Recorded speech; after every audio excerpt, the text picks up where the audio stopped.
તો અલગ અલગ જગ્યાઓ પરથી ડ્રગ્સ પકડાવાનો મામલો ગુજરાતમાં જોવા મળી રહ્યો છે ત્યારે આગળ વાત કરીએ પ્રધાનમંત્રી મોદીની સુરતની મુલાકાતને લઈને તૈયારીઓ શરૂ થઈ ગઈ છે સીઆર પાટીલ અને ગૃહ રાજ્યમંત્રીએ નિરીક્ષણ કર્યું પોલીસ કલેક્ટર મનપા કમિશનર સાથે ચર્ચા કરી હતી 7 માર્ચે નીલગિરી ગ્રાઉન્ડમાં પ્રધાનમંત્રી નરેન્દ્ર મોદી આવવાના છે સભાને સંબોધવાના છે પીએમ મોદી વૃદ્ધ વ્યક્તિઓને કીટ વિતરણ પણ કરવાના છે તો પીએમ સુરત સર્કિટ હાઉસમાં રાત્રિ રોકાણ કરશે 8 માર્ચે નવસારીના કાર્યક્રમમાં તેઓ હાજરી આપશે વધુ અપડેટ સાથે સંવાદદાતા મનીષ પરમાર અમારી સાથે જોડાઈ ગયા છે મનીષ પ્રધાનમંત્રીના આગમનને લઈને તૈયારીઓ પૂરજોશમાં ચાલી રહી છે જી બિલકુલ વાત કરીએ તો આવનારી 7 માર્ચે પ્રધાનમંત્રી નરેન્દ્ર મોદી છે તે સુરતના નીલગિરી ગ્રાઉન્ડ ખાતે પધારવાના છે ત્યારે જોઈ શકાય છે કે અત્યારે તમામ નિરીક્ષણના જે કામો છે તે થઈ રહ્યા છે ગૃહમંત્રી હર્ષ સંઘવીથી લઈને સીઆર પાટીલ છે તે પણ અત્યારે આ નિરીક્ષણ સ્થળ પર પહોંચી ગયા છે આ તમામ જે મેપ છે તે મેપના દ્વારા આ તૈયારીઓ કરવામાં આવી છે અને 1 લાખથી વધુ છે તેની જનમેદની ઉમેટવાની છે 7મી તારીખે પ્રધાનમંત્રી નરેન્દ્ર મોદી જે કાર્યક્રમમાં આવવાના છે તેમાં ખાસ કરીને વાત કરીએ તો વૃદ્ધોને સહાય માટે પ્રધાનમંત્રી નરેન્દ્ર મોદી આવવાના છે ત્યારે તમામ જે આખરી ઓપ આપવાની જે ચર્ચા ચાલી રહી છે ક્યાંથી વીઆઈપી એન્ટ્રી થશે ક્યાંથી લોકોની એન્ટ્રી કરવામાં આવશે તમામ અત્યારે તૈયારીઓ છે તે કરવામાં આવી રહી છે ધારાસભ્ય સ્થાનિક સંગીતાબેન પાટીલ છે એમની સાથે વાત કરીશું બેન પ્રધાનમંત્રી નરેન્દ્ર મોદી આવવાના છે શું કહેશો કેટલું પૂરજોશમાં કામગીરી ચાલી રહી છે આજે જ્યારે આપણા વડાપ્રધાન શ્રી નરેન્દ્રભાઈ મોદી સાહેબ અહીંયા આવી રહ્યા છે અને અમારા માટે અમે સૌભાગ્યશાળી સમજીએ છીએ કે લિંબાયતમાં મારા વિસ્તારમાં પધારી રહ્યા છે ત્યારે આજે આપણા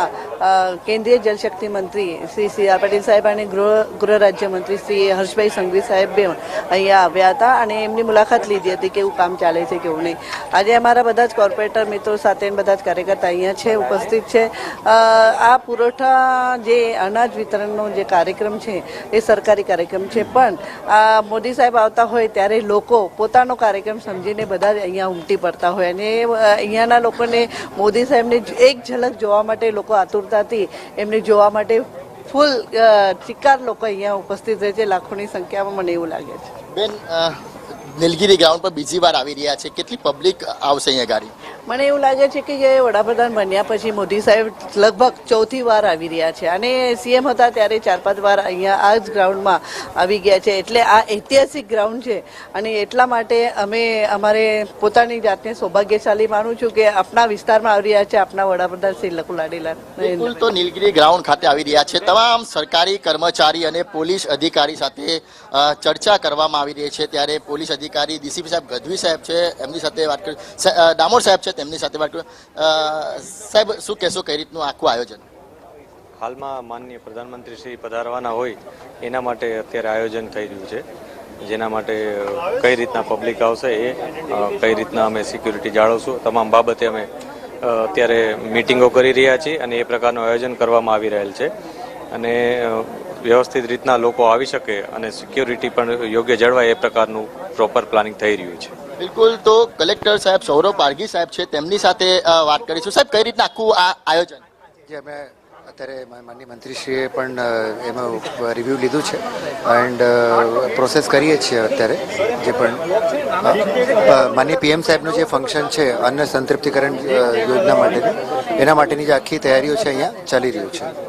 બિલકુલ તો પોલીસ અધિકારી સાથે જે રીતના સુરક્ષાની ચર્ચા કરવામાં આવી રહી છે સાથે જ પ્રધાનમંત્રી નરેન્દ્ર મોદી 7મીના દિવસે 5 વાગ્યાના આસપાસ આ કાર્યક્રમ શરૂ કરશે ત્યારે એક રાત્રિ રોકાણ છે તે પણ સુરત સર્કિટ હાઉસ ખાતે